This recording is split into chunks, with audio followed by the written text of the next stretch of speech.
lie there in that old curiosity shop.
Well, good afternoon, everyone, and welcome back to the dining room table of the 1925 bungalow. I'm Scott, and it is time for the springtime extravaganza. Now, everything that you see on this dining room table is listed right now in my eBay store. The link, as always, is in the description box just below this video. But don't you tally, some of these items are going to end in the next 2 or 3 days. Although I list everything at a 7-day auction. Now you say, oh, I wish I had known. Well, all you have to do is subscribe to the eBay store, and you'll get notifications whenever I put anything in the store that's new, when anything is newly listed. You know, that way you'll never miss out. All right, let's take a look. Oh, and by the way, there'll be a few more surprise items added over the next couple of days. There's more than just what you see on this dining room table. Let's dive right in and see what's what. I've got 3 ducks, 1940s here. These are all listed together as one lot. They're planters. They date to, the 1940s, maybe the early 50s. They're unmarked, but clearly made in the USA. Probably by different companies, who knows, but I think they look really nice all together. As a little lot there. No chips, no cracks. No, this bunny is fantastic. Don't you tell me he's creepy looking. Ooh, well, I don't know, maybe. The poor thing, I think he was probably made in the Depression era. And we'll bring him into the light. My light isn't that great today. In fact, hold on just a second. I'm going to do something about the light. We'll be right back. Okay, I'm back, and I've added a little bit of extra light here, so I hope this works better and doesn't wash everything out. But here is this bunny. He's a little dirty, but somebody took a lot of time and put him together. He's got a few holes in his little outfit, and his little shoes are all sort of coming off. But he's in a little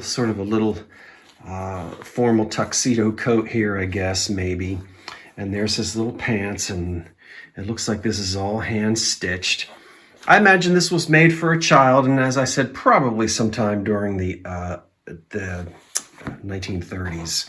So I don't think he's creepy at all, and he doesn't really smell funny. He smells old, but whatever. Look at these 2 sequined push-pin bunny things. Oh my gosh. They're so tacky, they're priceless. We've talked about them, I think, in a couple of videos. Look at how they sparkle. There's nothing missing on these. And they stand, about 9 inches tall. So styrofoam core, and then anybody my age and older remembers these little sequins and push pins. And this was probably a kit that someone bought And then let's back up here. Let's go out to the front. Here is a charming little candy box that says Easter greetings, and we've already seen this in one video. This cardboard box probably dates to the 1940s. You might want to glue that down. That's up to you. The chick, we've talked about him a lot. He's just super fantastic, and he's unmarked. The egg back here is marked Germany, as we would expect.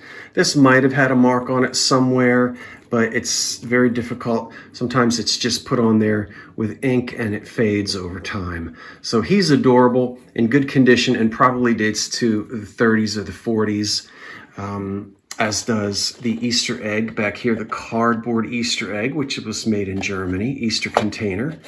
Oops. Oh, let's get that back on there correctly as I can. Okay.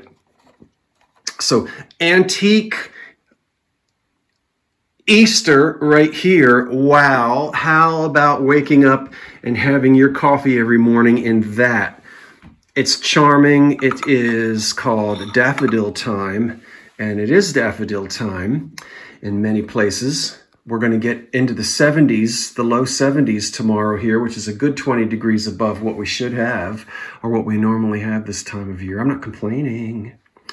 Made in England, Shelley, okay, England, and it's called Daffodil Time, and it's a beautiful cup and saucer. Just have that one. From the 1930s, it's a candy box, 1920s, 1930s, made in America. I love how deco the handle is on the top. Now, all of this hand painting, all this enamel here is done in the factory. A lot of these glass companies had decorating rooms, and somebody sat there and decorated this, painted the branches on with all the little blossoms. And this is a pretty 3-divided candy dish. It's got one little chip right here on the corner of the rim at the top, and we'll have to just live with that. Now over here is maybe a McCoy. It's unmarked on the bottom, and this particular form was imitated by a lot of pottery companies. So made in the USA in the 1940s. It's a cute little frog holding on to his little lily pad there, or lotus blossom. I don't know which one it is. And then I'm selling together the bunny and the swan, very mid-century. You know, the 1940s and 50s. So the swan and the bunny are good friends, and they're going to stay together. We've got them listed. I've got these 3 baskets back here, glass baskets. This was a popular thing in, you know, the 30s. Well, glass baskets have been around for a long time. These examples are classic examples from the 1930s, and I've just put them together. These 3. By the way, while I'm telling you about this, if you'd like to see better pictures, if you'd like to see more detail, measurements, and full descriptions, you may do so by visiting the eBay store. Westmoreland made a lot of these baskets with, sometimes the handles are applied, and sometimes they're molded, and sometimes they are wheel cut with flowers, and sometimes they're not. Those 3 I've put together as a grouping. Look at this little fawn back here, probably mid-century, made in the USA. He's a planter, and he's in excellent condition with no problems there. This, I love this, and that's going to go way back to probably the 1920s. I believe this is either Austrian or German. Anyway, everything is marked on the back. Isn't that pretty?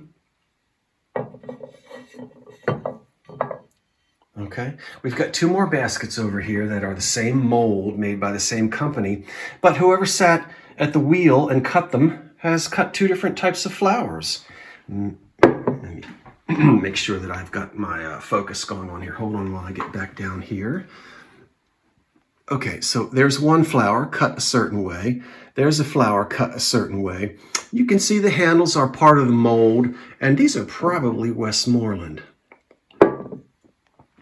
This piece here is, I think, is an unmarked. Oh, that's got to be unmarked McCoy. I don't see anything on the bottom of it. That's just screaming a McCoy planter. Yeah. Now we've got a large basket back here, which I'm going to sell completely on its own, 12 inches tall. on that one. Look how pretty etched flowers on it. Wheel cut, rather. And if we look down on the inside, way down in there, it says patented. I don't know how well you can see that or not, but it is way down in there on the inside. And once again, Westmoreland Glass Company isn't the only company that did this, but that might be a Westmoreland piece. Here we have a center bowl. You know, you've watched me long enough, you're always going to find a center bowl, console bowl from the Depression era. This would have had matching candlesticks painted the same way, but in this case we just have the bowl. And isn't it pretty? The white paint, enamel paint, is on the bottom, and then the floral design is painted around the rim of the top. That's going to go back to somewhere between 1925 to 1935. And it's a pretty one. The cornucopia horns are unmarked, made in the USA, no doubt, and they're really pretty. Oftentimes you do see these in pairs for mantles and buffets and that kind of thing. Let's carefully bring this one out. You can see they have beautiful decals. They've been highlighted in gold, and you've got some overall crazing of the glaze, but just very pretty. Probably something that dates to the late 40s, probably made just after the war. It has that kind of sort of after the war look. I don't know. And then, oh wow, look at this California piece back here. I think I have to go and bring it forward. In fact, why don't I do that? Good grief, that is huge. It's not a TV lamp. It is a planter, and all of the, it's from 1959, and everything is marked on the back of it. Look at the bluebirds. I don't think they're back yet, not in my neighborhood, but I heard the mourning doves the other day. I don't think they go away. And 1959 on the bluebird planter there. Let me put this back. A little bit of trivia. You know the song, There'll Be Bluebirds Over the White Cliffs of Dover? Well, they're not talking about Dover, Delaware. They're talking about Dover, England. But from what I remember and from what I've read, they don't have bluebirds in England. So I think whoever wrote the song took some artistic liberty. So what?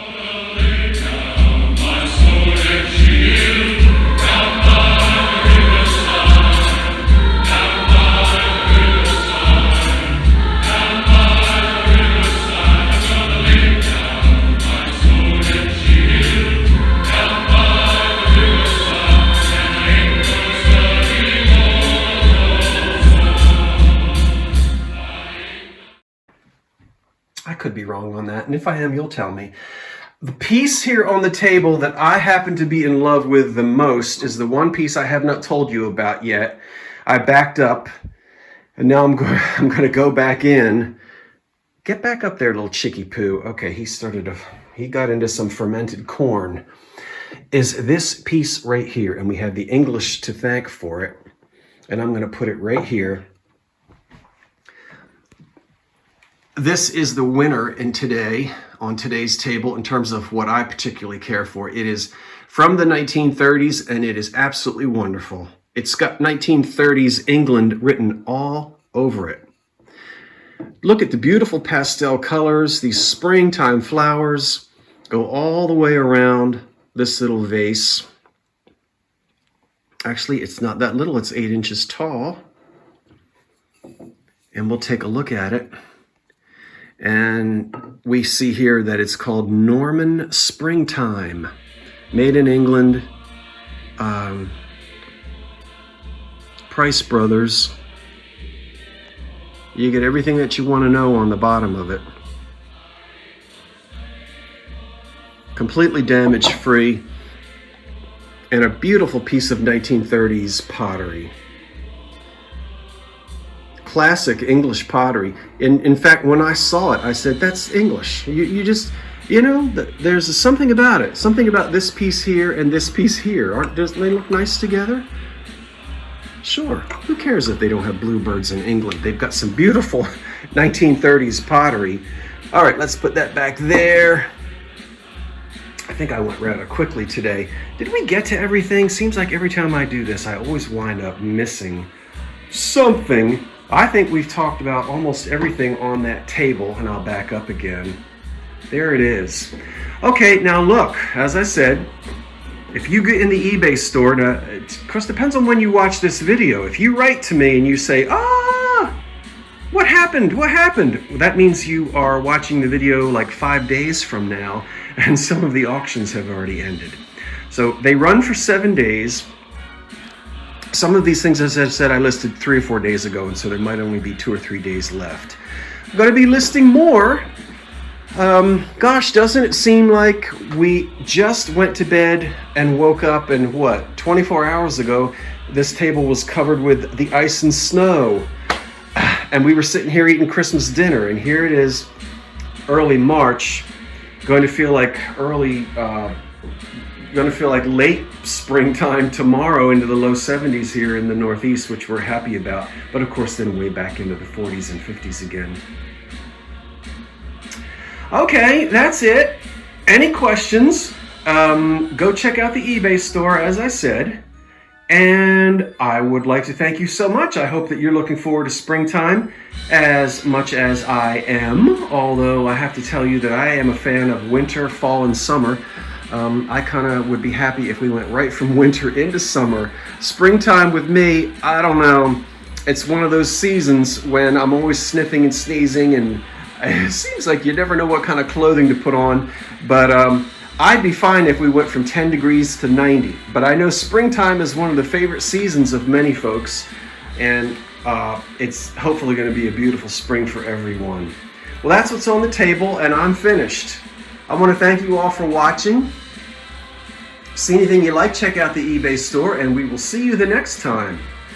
Okay, that's it. Scott from the Old Curiosity Shop. Wait for the cat.